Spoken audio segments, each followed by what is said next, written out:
The ferry's engine thrummed a melancholic rhythm against the heavy, gray swell, a monotonous drone that was both a comfort and a torment. Dean stood at the stern, the salt spray a cold lash across his face, his gaze fixed on the retreating mainland, a hazy smudge swallowed by the encroaching fog. Each wave that slapped against the hull felt like a deliberate push, propelling him further from everything familiar, deeper into an isolation he craved but also feared. He was a cartographer by trade, a man who dealt in lines and boundaries, but the past months had blurred every known frontier of his own life, leaving him adrift. The inheritance, a remote island cottage and the shadow of a grandfather he barely knew, felt less like a gift and more like a final, desperate plea from his own fractured psyche. He needed a place where the world couldn't reach, a canvas of silence to redraw his existence. He needed to forget, or at least to find a new way to remember. He saw it then, a skeletal finger piercing the mist. The abandoned lighthouse, a stoic sentinel of crumbling stone, its lamp long extinguished. Below it, clinging to the craggy cliff face like a barnacle, was the small, squat structure of the lighthouse keeper's cottage. It looked ancient, defiant, and profoundly lonely. The ferryman, a man whose face was a roadmap of sun and brine, grunted a greeting as Dean stepped onto the rickety wooden dock. There were no other passengers, no cars, just the ferryman and his vessel. Dean nodded, a lump forming in his throat. The ferryman didn't wait for a reply, simply started the engine again,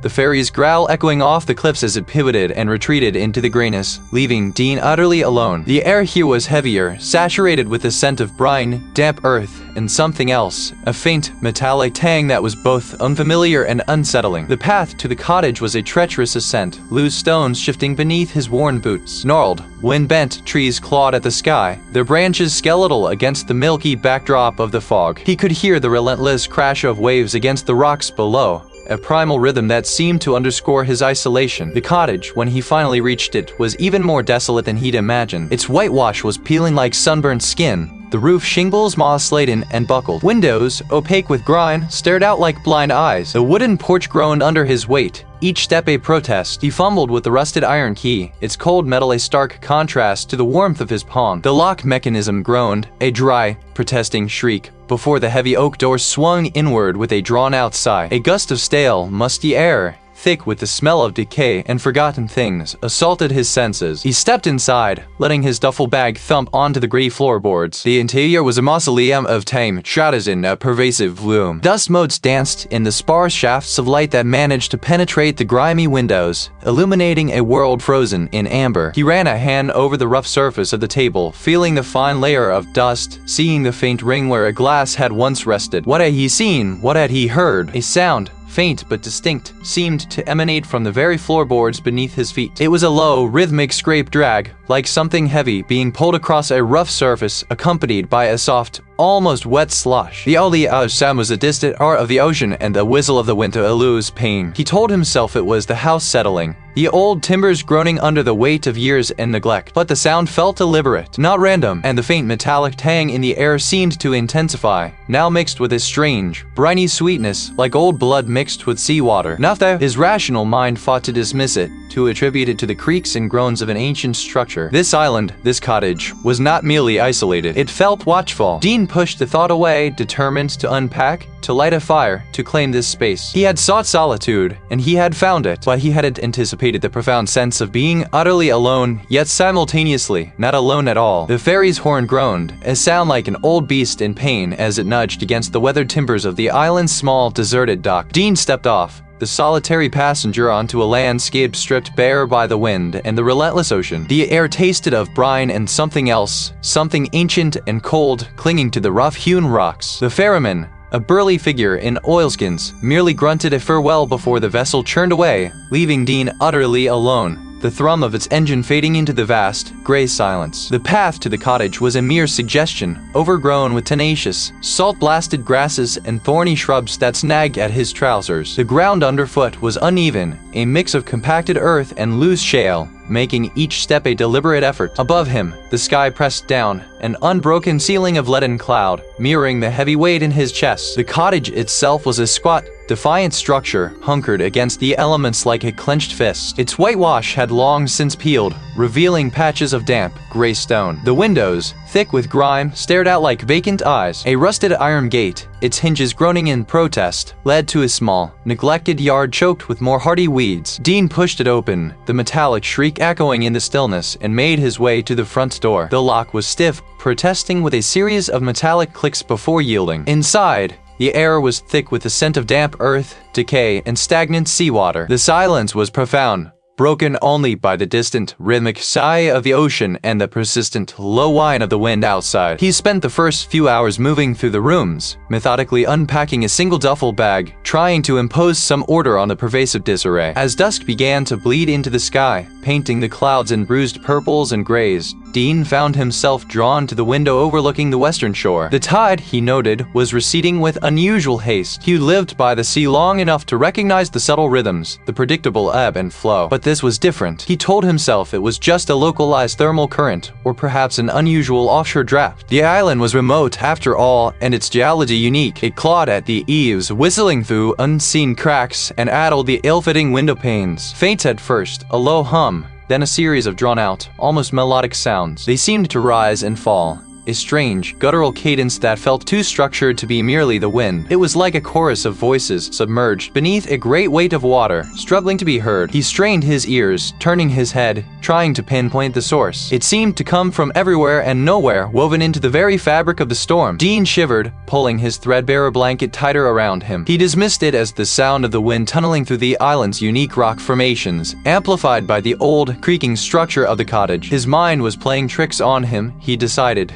exhausted and alone in an unfamiliar place. The next morning, determined to shake off the unsettling impressions of the previous night, Dean decided to explore the island's most prominent landmark, the abandoned lighthouse that stood like a skeletal sentinel on the northernmost bluff. The walk was arduous, the wind a constant, physical pressure against his chest. The lighthouse itself was a stark, cylindrical tower of gray stone, its lantern room a gaping, empty eye socket. The interior was a spiral of decaying concrete and rusted iron, the smell of damp stone and something vaguely metallic thick in the air. He reached a small, cramped chamber halfway up, a former storage room. Here, tucked away on a rickety shelf behind a pile of sodden fishing nets, Dean found it, a leather-bound journal, its cover swollen and warped by years of damp, its pages discolored by seawater. His grandfather's name was etched faintly on the front. With a sense of trepidation, Dean opened it. The pages were a chaotic jumble of neat, precise observations about tides and weather, interspersed with increasingly frantic, sprawling script and disturbing sketches. One particular phrase recurred, scrawled repeatedly in thick, almost manic strokes, the deep song. It was often accompanied by warnings, half-formed sentences about listening, about it calling, about the sea taking back what was hers. A crude map showing the island and surrounding waters had circles drawn around certain deep-sea trenches, marked with unsettling symbols that looked like ancient runes. Dean's breath hitched. He traced a finger over a sketch of a creature with too many limbs, its form indistinct, shifting as if drawn from a nightmare. He tried to rationalize it, to tell himself these were the ravings of an old man, isolated for too long, his mind succumbing to the crushing loneliness of his post. Grandfather had always been a solitary figure, prone to eccentricities. Perhaps the isolation had fatally broken him. Dean tried to conjure an image of his grandfather, a steady, practical man. The air tasted of brine and something else. It was a smell that clung not just to the air, but to the very fabric of the island, a scent of decay and something vibrant, unsettlingly alive. He hauled his duffel bag over his shoulder, the weight a dull ache, and began the long trek up the single, rutted track that snaked toward the cottage. The wind, an invisible hand, pushed against him,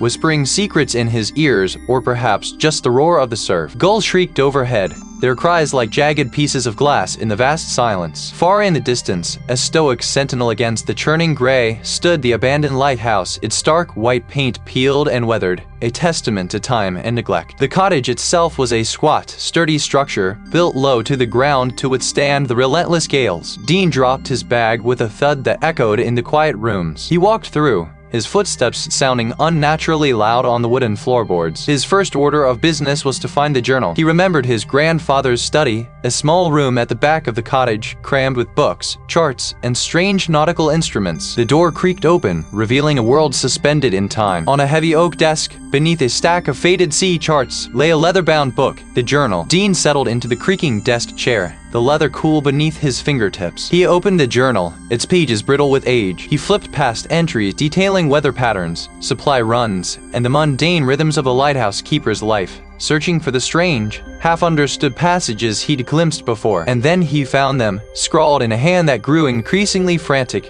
The ink, sometimes bleeding as if the pen had been pressed too hard, they claw at the edges of sleep. The old pact, forgotten by man, remembered by the tides. Another entry, days later. The fishermen speak of strange lights beneath the waves, of nets torn by something vast and unseen. They say the island remembers. The reckoning draws near. The sunken city stars. The value weakens. What was given freely, generations ago, will soon be taken back with force. A sunken city. At that, what could his grandfather have meant? Dean's mind, accustomed to the precise lines of maps and the logical flow of currents, struggled to grasp the implications. These weren't the ramblings of a man losing his grip.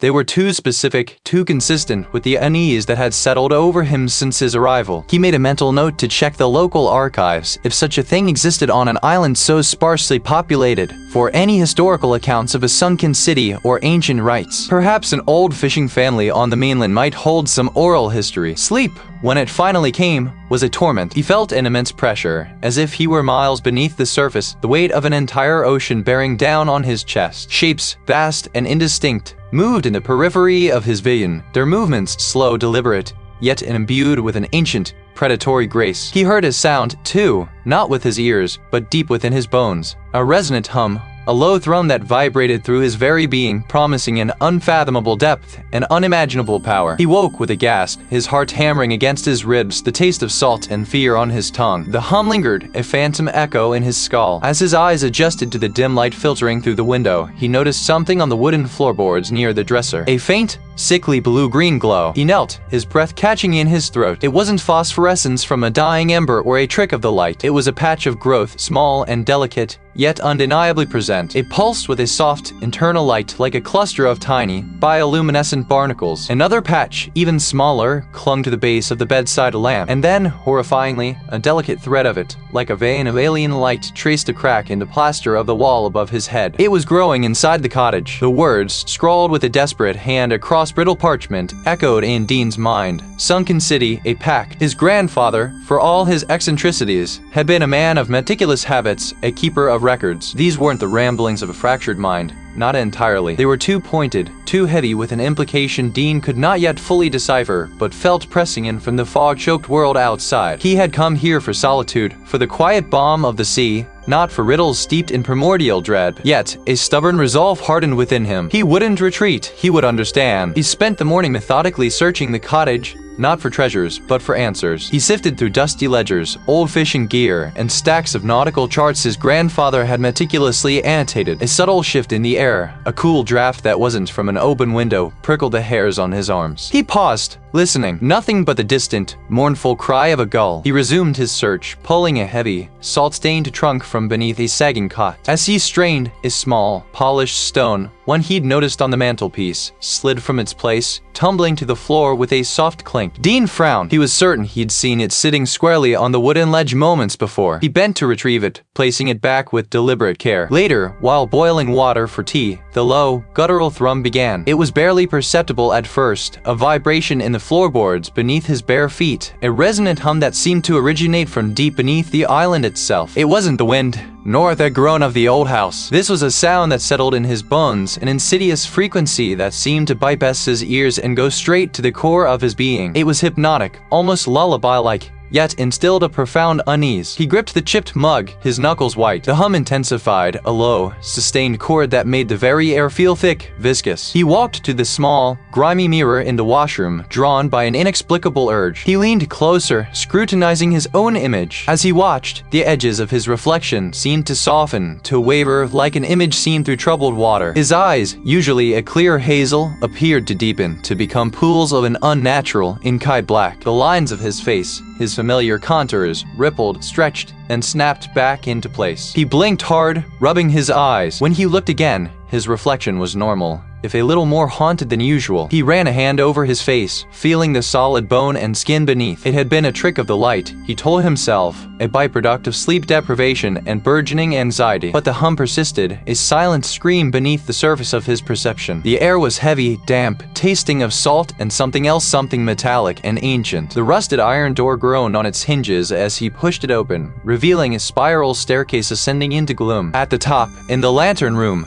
the air was still and thick. His gaze fell upon a section of the floor near the shattered lamp. Arranged around the stain were several crudely carved stones, worn smooth by time and perhaps by touch. They formed a rough circle, and in the center, a single, tarnished silver locket lay open, revealing nothing inside but a patch of faded velvet. It looked like an offering, a desperate plea, or perhaps a payment. His grandfather, he realized with a sickening lurch, hadn't just been trying to ward something off. He might have been feeding it. A faint sheen of moisture appeared on the glass panes, not condensation, but something thicker, clinging. He spun, his eyes darting around the lantern room. Not that then, in the periphery of his vision, a movement. It was fluid, formless, yet possessed a terrifying density. It seemed to shimmer, like water disturbed by an unseen current, and within its shifting form, he perceived a fleeting suggestion of something immense, something with an unfathomable depth. It stretched, elongated, reaching for him with a silent, aqueous grace. He stumbled back, colliding with the railing, the rusted metal biting into his shoulder. He didn't wait to find out. He scrambled, half falling, down the spiral stairs, his boots clattering against the stone. He burst out of the lighthouse door, gasping, gulping down the fog-laden air. The thing his grandfather had written about, the pact, the sunken city, it was real, and it was awake. Dean's jaw still ached from the clench of his teeth as he stared at the words. Sunken city, a pact. The brittle parchment felt thin, fragile, like a membrane between his world and something impossibly old. His grandfather, for all his withdrawn nature, had possessed a methodical mind, a cartographer's precision for detail. These notes, scrawled in a hasty, almost frantic hand, were not the observations of a detached scholar. They were the desperate entries of the man embroiled. He pushed the stack of charts aside, clearing a space on the rough-hewn table. The journal lay open, its spine cracked, pages dog-eared. Dean traced a finger over the faded ink, the scent of salt and ancient paper filling his nostrils. He needed more. The determination that had brought him to this remote island, the same stubbornness that had driven him through his grief, now fixed itself on these cryptic entries. He read, his eyes scanning for patterns, for connections. The earlier entries were indeed observational, detailing unusual tides, strange bioluminescence in the deep water, the peculiar silence of the island's birdlife on certain nights. But as the pages turned, the tone shifted. References to the deep song became more frequent, no longer just a descriptive phrase for a low, resonant hum his grandfather had once noted, but something more active, more sinister. The song, Dean murmured aloud, the words tasting dry on his tongue. It calls, it tempts. Further entries detailed the warding, the offerings, the cycle. His grandfather hadn't just seen things, he had done things. The old man hadn't been a passive witness to the island's secrets, but an active participant in a grim,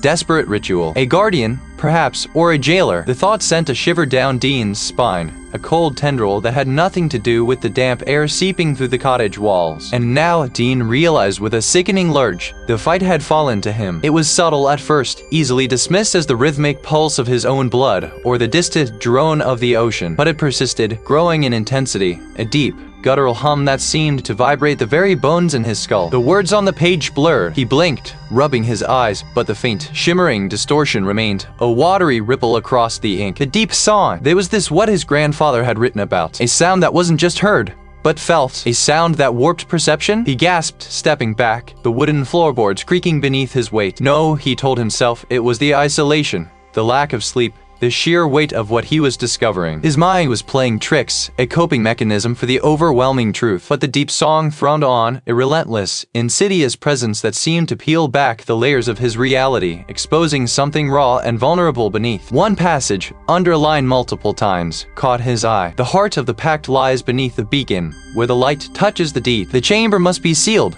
the cycle maintained. The lighthouse, not the cottage, but the abandoned lighthouse itself. His grandfather hadn't just used the lighthouse to guide ships. He had used it for something else entirely. A focal point, a ritualistic anchor, driven by a desperate urgency, and need to understand to stop whatever his grandfather had kept at bay. Dean grabbed his storm lantern. The hum of the deep song vibrated through the very air, making his skin prickle. The door, heavy with rust and age, groaned open, protesting his entry. But his grandfather's notes hadn't pointed upwards. They had pointed down. He felt disoriented, his sense of balance subtly off-kilter, as if the very ground beneath him was shifting. He reached the base of the central column, where the massive gears of the old lamp mechanism sat dormant. He scanned the floor, the walls. Not the frustration gnawed at him, sharp and bitter. Not a give in the stone, but in the mortar. He pushed harder. A passage, descending into the earth. Rough-hewn steps, slick with moisture, spiraled downwards into impenetrable blackness. The deep song pulsed, stronger here, a tangible pressure against his eardrums, a silent, guttural chorus that seemed to promise both revelation and annihilation. He had to know. He understood now. This was not just a navigation aid.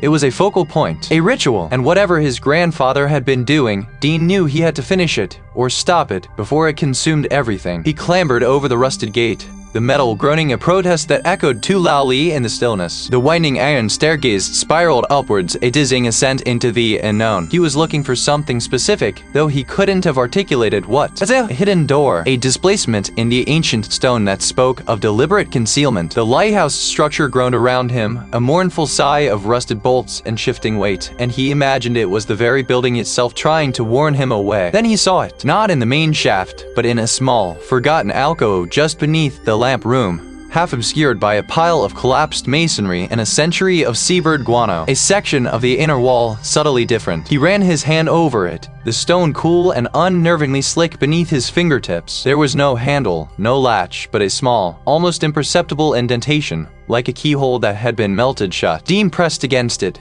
then pushed, testing its resistance. Not there. Then, with a shudder that seemed to ripple through the entire lighthouse, the section of wall slid inward, revealing a gap, a space of profound, impenetrable blackness. It felt ancient, heavy, as if it had been trapped there since the dawn of time, utterly untouched by the world outside. The passage beyond was narrow, sloping downwards, carved from the living rock of the island itself, rather than built by human hands. The walls were not smooth, but rippled with strange, organic contours, glistening with a viscous dampness that was not water. Dean descended, the beam of his flashlight bouncing off surfaces that seemed to absorb light rather than reflect it. The humming grew louder, a deep, guttural thrum that resonated in his teeth. The passage twisted, turned, always descending, until he felt completely disoriented, lost within the very core of the island. Finally, the passage opened into a vast, cavernous chamber. It was immense, far larger than the lighthouse could possibly contain, stretching into unseen depths, a testament to impossible architecture. The air here was thick,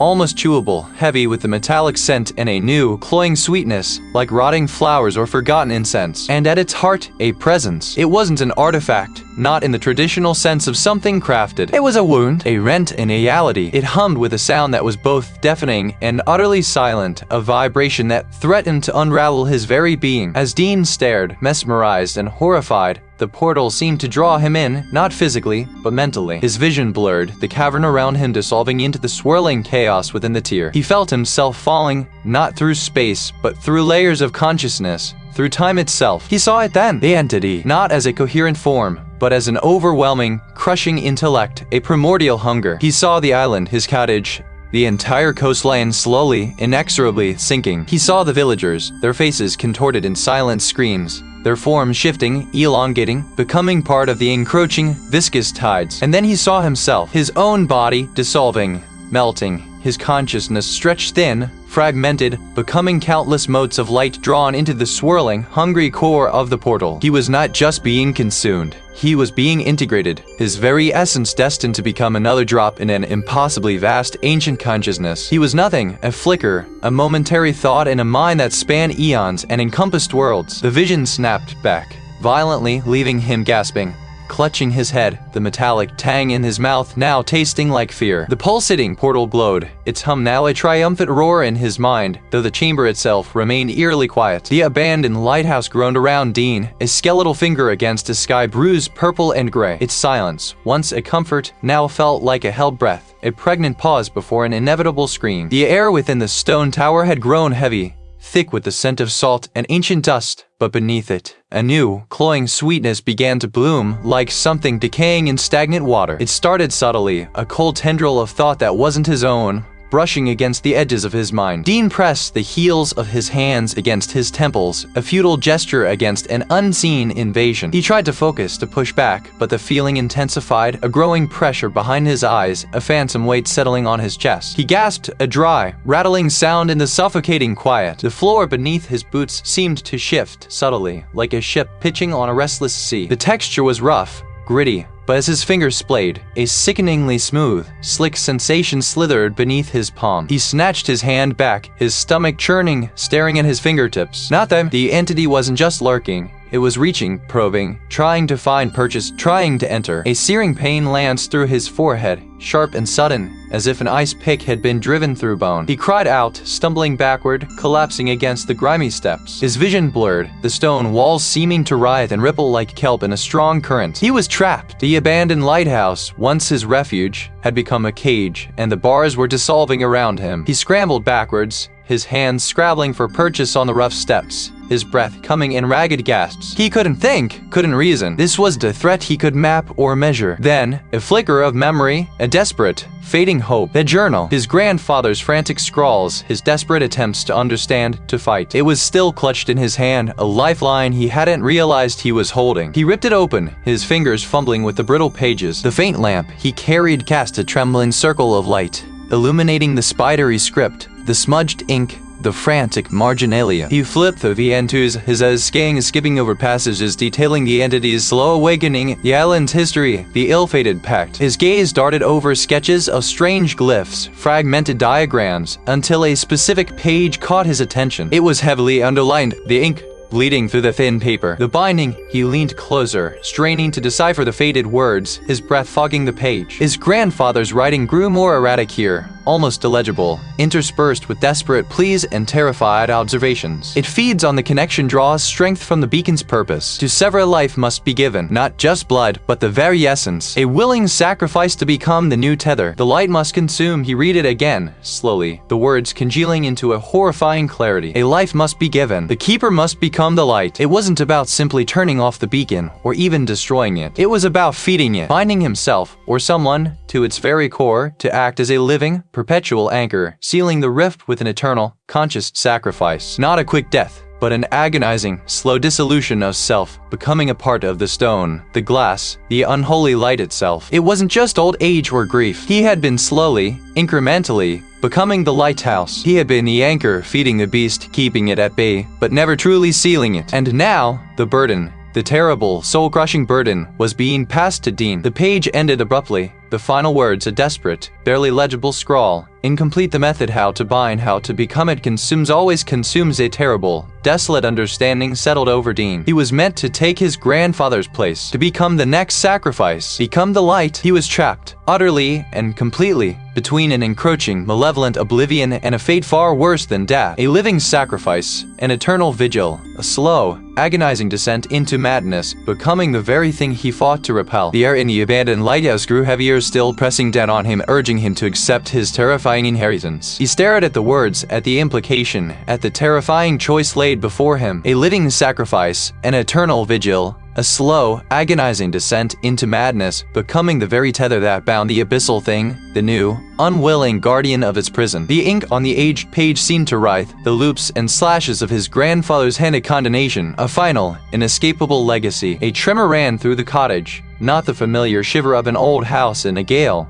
but a deep, resonant hum that vibrated up through the floorboards and into his bones. The windows, thick with salt-crusted glass, were suddenly obscured by a tempest of unnatural proportions. The wind, which had been a steady howl, now shrieked like a banshee caught in a maw of grinding stone, a sound so raw and desperate it felt less like air moving and more like the island itself was screaming. Rain lashed against the panes, not in drops, but in sheets, thick and dark as crude oil, tasting of brine and something else, something metallic and ancient, like rusted iron steeped in forgotten blood. Dean pushed back from the table, the old wooden chair, scraping a harsh protest across the floor. He walked to the window, pressing his palm against the cold glass. The world outside was a maelstrom. The usual gray-green of the sea had deepened to an almost black, churning mass, capped with white foam that wasn't white at all, but a sickly, phosphorescent green, glowing faintly in the deepening gloom. On the shoreline, where the tide usually deposited kelp and driftwood, grotesque forms now writhed. It was the entity,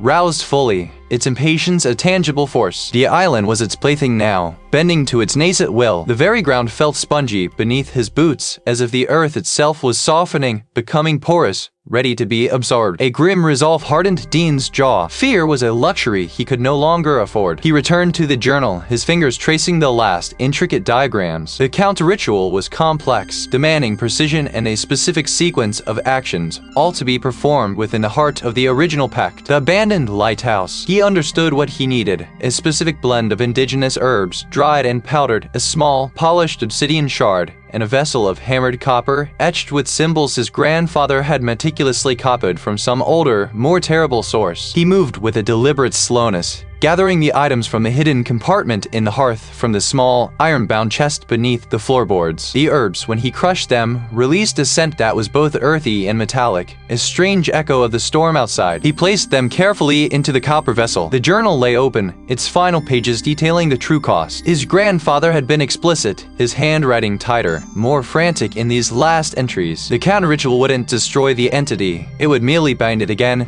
re-establish the ancient ward that had held it dormant for centuries. But the ward needed an anchor, a living, conscious tether. It needed a guardian. The guardian would become the new prison, a slow erosion of self, a gradual merging of consciousness with the thing it held at bay. His grandfather had called it the unending vigil, a fate worse than any swift demise. He would not die, not in the traditional sense. He would simply fade. His mind would be stretched thin, a membrane between worlds, constantly fighting to maintain the barrier, slowly dissolving into the task, his identity becoming a blurred echo against the roaring nothingness of the entity. His consciousness would become the very thing his grandfather had only dared to allude to in his final, fragmented scribblings. He opened his eyes. The world outside the window was almost completely consumed by the unnatural tempest. He picked up the journal, tucking it into the waterproof satchel he'd prepared. He looked around the cottage, his home, the place where he had sought solace, where he had found instead a terrible inheritance. This was it. There was no turning back, no escape. The choice was made. He would become the tether. He would walk to the abandoned lighthouse. The air around the abandoned lighthouse grew thick, tasting of bright and rust. Dean stepped onto the listing. Barnacle-encrusted concrete, each bootful ringing hollow against the growing hum that vibrated through the very bedrock of the island. He clutched the heavy, salt-pitted lantern, its beam cutting a wavering path through the unnatural murk that clung to the structure like a shroud. The fog, a constant companion on this desolate rock, had thickened into an opaque wall, swallowing the distant horizon, pressing in with a palpable weight. He could feel it. The presence. It was no longer merely a chill in the air or a whisper on the wind. It was a vast, crushing intelligence stirring from the deep. A low thrum resonated through the stone, not a sound in the conventional sense, but a pressure that settled in Dean's teeth, rattling his bones. The lantern light flickered, struggling against the encroaching gloom. There was no turning back. He pulled open the heavy iron door of the abandoned lighthouse. The hinges shrieked in protest, a sound swallowed almost immediately by the immense roar that erupted from below. It wasn't the crash of waves, but something far deeper, a guttural exhalation from the very guts of the earth. Dean stumbled inside, the door slamming shut behind him with a resonant clang. The tide was higher than he'd ever seen it, reaching into the base of the tower. He moved quickly, driven by an instinct beyond his own understanding. The ancient symbols his grandfather had painstakingly carved into the stone of the lowest chamber were now slick with moisture, glistening in the lantern's glow. He placed the heavy, tarnished silver disc he'd found hidden in the cottage onto the central plinth, its cold metal a shock against his gloved hand. As it settled, a faint phosphorescent light pulsed from beneath the plinth, illuminating the surrounding carvings. The thrum intensified, becoming a frantic drumming in his chest. Dean felt his mind fraying at the edges, a thin membrane stretched taut against an unimaginable pressure. Just let go, Dean. He gritted his teeth, shaking his head against the hallucination. This was its work, its insidious way of breaking him. He focused on the ritual, on the words etched into the journal, now committed to memory. He began to chant, his voice raw, struggling to be heard over the rising crescendo of the entity's awakening. The air grew frigid, then scorching hot, then frigid again. The stone walls around him seemed to breathe, expanding and contracting, distorting his sense of space. From the swirling water at his feet, something began to coalesce. Not a shape, not a form, but a negation of light, a place where vision simply ended. It was accompanied by a sound like countless tons of rock grinding together, a sound that spoke of geological ages and crushing depths. Dean staggered back, his heart hammering against his ribs, a frantic bird trapped in a cage. The psychological attacks intensified. He saw the faces of everyone he had ever known, screaming his name, their eyes accusing. He wanted to give in, to simply fall into the welcoming oblivion of madness. But then, a surge of defiant anger, a memory of his grandfather's grim determination, fueled him. He wasn't just sealing a portal. He was protecting what little good remained in the world. He was stopping this ancient horror from seeping into the reality he knew, however broken it was. He knew what the final step of the ritual demanded. A searing pain shot through him, not physical, but existential. It felt as though his very essence was being drawn out, unsettling from the tapestry of his being. His vision blurred. He was losing himself, piece by agonizing piece. With a final, desperate surge of will, Dean pushed the last words of the ritual out, his voice a hoarse croak. The silver disc flared with an blinding, internal light, and a violent tremor shook the entire abandoned lighthouse. The impossibly colored light faded, replaced by the mundane glow of his lantern. The thrumming stopped. The air, though still heavy with salt and decay, no longer felt alive with malevolence. Dean stood there, his hand still pressed to the disc, utterly drained. He was still Dean, but he was also something more, and something less. The portal was sealed, but the price was himself. He placed his hand, palm down, onto the cold silver disc. The impossible colors pulsed, twisting into grotesque, fleeting images within the stone walls, abyssal trenches, monolithic structures half buried in silt, and vast, unblinking eyes that seemed to belong to nothing living. The grinding sound intensified, no longer merely mechanical, but a cacophony of deep, resonant frequencies that vibrated through his bones, a chorus of voices from unimaginable depths. Dean did not flinch. He wasn't merely resisting. He was accepting the exchange, forcing his will into the current, trying to bend it, break it, or perhaps to finally understand it. He saw, not with his eyes, but with some deeper faculty, the true nature of the pact. It wasn't a summoning, not exactly. It was a binding. His grandfather hadn't been an instigator, but a keeper, a reluctant anchor. The old man hadn't just left. He had failed. The seal had frayed, and Dean, in his desperate search for answers, had stumbled into the breach. The deep song wasn't just a sound. It was a language, a consciousness vast and ancient, seeking egress, hungering for the surface world. As his essence poured into the disc, a countercurrent flowed back, a torrent of raw, unfiltered knowledge. He understood the relentless fog, the ceaseless thrum beneath the waves, the unsettling quiet between the gull's cries. These were not natural phenomena, but manifestations, extensions of the entity's presence, its slow, inexorable seep into reality. He clenched his teeth, his jaw aching. The pain became a threshold. He pushed through it, focusing on the lighthouse, on the solid, terrestrial structure around him. This lighthouse, this small, isolated point of light, was not just a guide for ships. It was a ward, a tether. His grandfather had known this, and in his final moments, had passed the burden. Dean wasn't just sealing the breach. He was becoming the new anchor, the new guardian. A final, agonizing surge ripped through him. He felt a part of himself, a piece of his easy detachment, his former sanity. Sheer away to solving into the swirling impossible colors. The grinding chorus abruptly ceased. The impossible colors faded, leaving behind the dull gray of the stone and the flickering light of his lantern. Dean gasped, pulling his hand away from the disc. The silver surface was now inert, cool to the touch. He stumbled back, collapsing against the rough stone wall of the abandoned lighthouse. The immediate polaris risk had receded. It was merely dormant, placated for now. He dragged himself to his feet, his limbs heady, his mind reeling. He looked out through the grimy lens of the lighthouse lantern room. The fog still clung to the island, a thick, damp shroud. He could feel it now, the subtle thrum beneath the waves. A vast, patient consciousness slumbering. He was linked to it, irrevocably. The island was no longer just a place of solitude. It was a prison, a post, a sacred charge. Dean walked to the edge of the platform, the salt spray misting his face. He felt the vastness of the sea, not with fear, but with a weary, profound connection. He was changed. The world had shifted on its axis, and he along with it. The cartographer, the man who sought order in lines and grids, was gone. In his place stood something else, something bound, something that listened to the quiet between the waves, forever attuned to the song of the deep. He was the immediate hurt. He would never truly be the island of what late beneath it.